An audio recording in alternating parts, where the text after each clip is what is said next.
It's time for Big Experience 3 on Friday.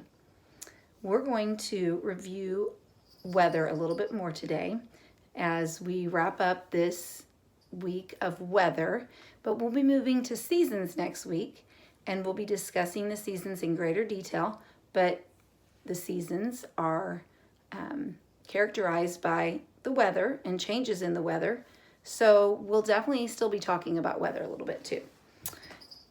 These topics kind of go hand in hand sometimes. But let's talk about the different kinds of weather. We're going to look at our weather poster for a moment. And our science poster number 14 says wonderful weather. And we've talked about this so much this week. I know you already understand and know. But in the first picture, you can see the little girl that is laying on the ground drawing outside. That would be a great idea while it's sunny. Take a pad of paper and your markers or your crayons or your pencils and go outside, if it's okay with mom and dad, and draw something that you see outside that you like. Draw something in nature.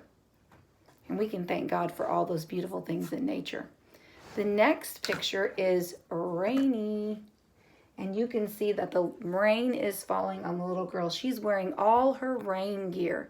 She's got on her rain hat, her raincoat.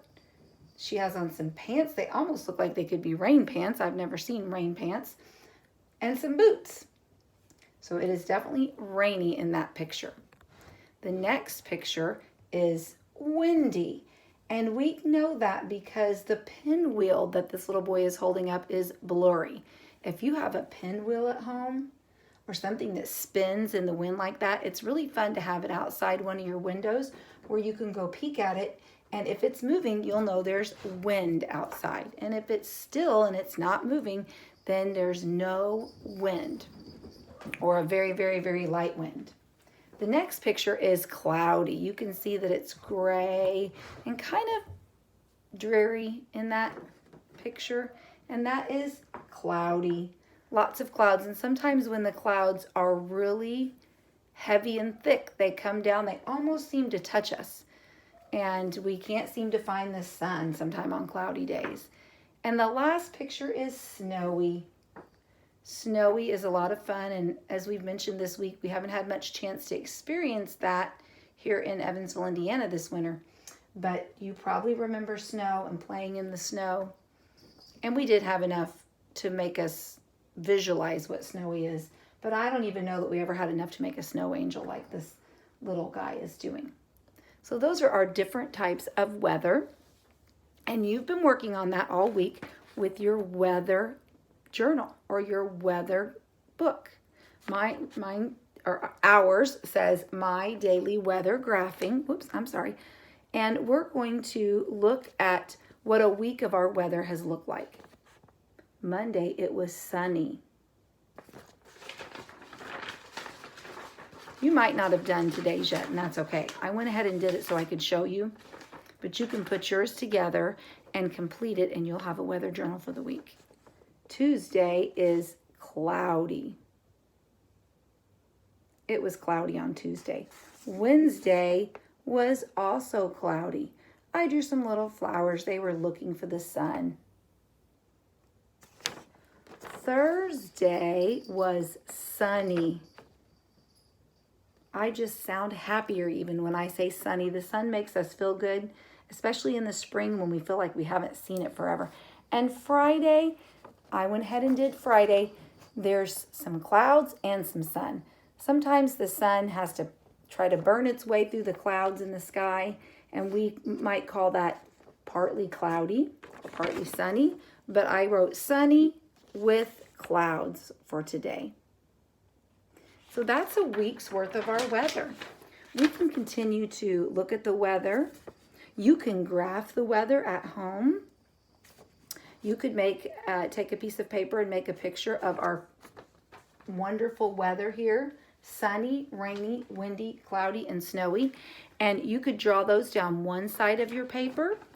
And then you could make a tally mark. You guys remember we've made tally marks before. That's just like a straight little line down every time that it's sunny. You could put a tally mark by sunny, And when it's rainy, put a tally mark by rainy and go through that with each of the different weather conditions. And you can track it for a whole month. You've already got your data for part of April because we started this in April. You could graph the weather for a whole month and see what that looks like. That would be a lot of fun. Then you could, at the end, you could count up at the end of April, you could see how many sunny days were there and how many days did it rain. You know, the meteorologist, I think you guys remember that we were taught that word by our friend Oliver Kay. Meteorologist. Meteorologist. 6 syllables in that word. It's a big, long word.